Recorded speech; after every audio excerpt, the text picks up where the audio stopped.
Ramz Paul is stirring up people on Twitter with this viral tweet. As you can see, almost 1 million views. He definitely points out to the problem. I disagree with his conclusion. We're going to talk about that in a bit. But let's analyze what it says. It's here's what it takes for getting banned off Xbox. 8 strikes and you're out for 1 year.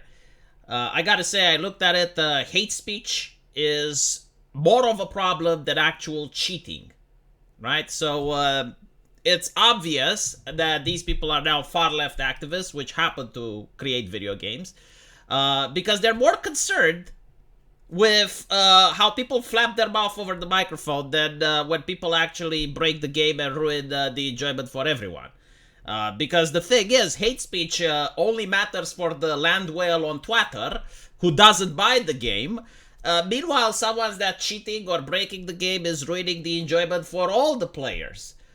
Or when a company releases a broken game that doesn't work at launch. Like, these are the actual things that the customer has to face and they're paying good money for.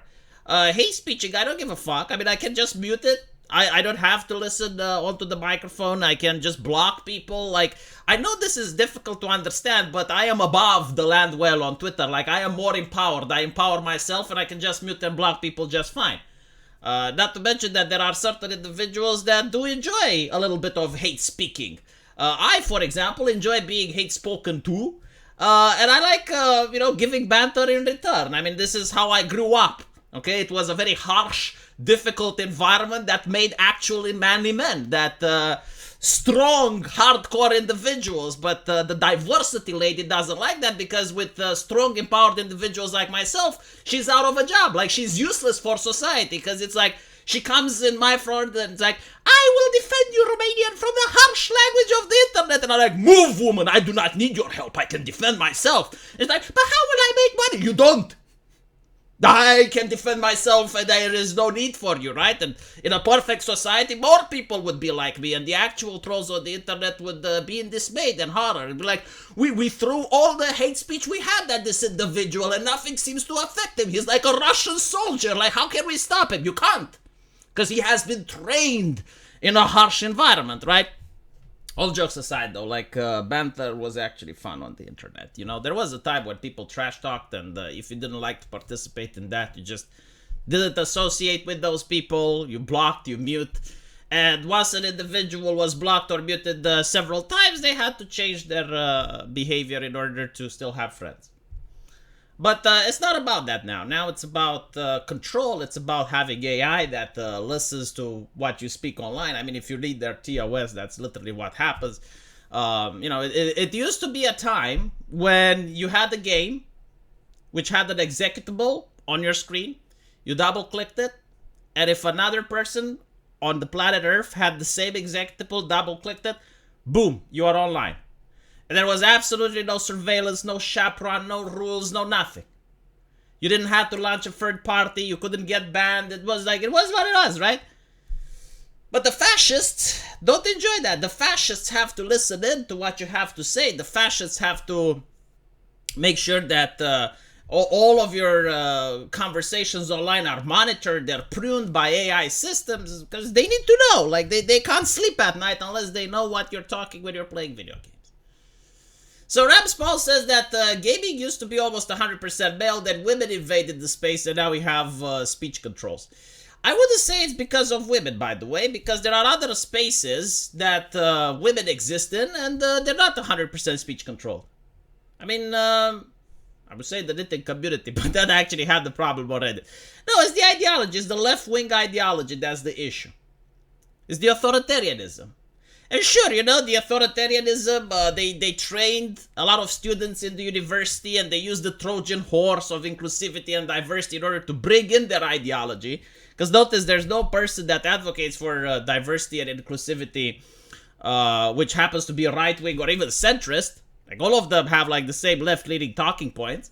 And sure, they use this Trojan horse. But if you look at Japan, for example, there's a lot of women that make manga. There's a lot of women that have their own communities, and you don't have this bullshit. Like, this bullshit is almost entirely from the California mindset. So no, I don't think that women are the issue at all. But yeah, I mean, the gaming used to be almost 100% male, and this was because women found it icky. Like, I remember when I was a kid, it's like, oh my god, you're playing video games? When are you going to grow up? When are you going to mature? Only children play games. You need to start thinking like a real man. Go watch football. Go buy a car. You know, like, do manly things. Only children play video games. Only children read comic books. Right? Like, it was viewed as very unpopular. And now, I would say that still, like, there are games for men, there are games for women, and there are games that target both demographics. Like, for instance, hidden object games and Facebook games, they seem to have more of a predominant female demographic. It's even broken down on age. Like, for example, casino games, like slots games and stuff, like that seems to be for middle-aged women and above. And then you have games that are male-dominated. For instance, I'm playing Street Fighter 6 right now, and I don't think I ever got matched with a female player. Same with Mortal Kombat. And then you have games that both men and women play, like League of Legends, Overwatch. I don't know if it still has players, but when it did, women were playing it. No, like the problem isn't like it's so the way Ramz tries to make it that this is a gaming issue. It's not a gaming issue. It's a cultural issue. And people want this. It's not women that want this. People want this. Like, I'll give you an example, right? When character AI didn't lobotomize their product, and I enjoyed using it. I remember creating a lot of bots, and I was very interested in hearing what people have to say about the bots that I created, how accurate they are, and if they want any changes. So I was asking for a forum. That's it. Like, I just wanted a forum where I could get messages from the people that use my bots so I know how to improve them. I was told I can't have a forum because they don't have money to hire moderators.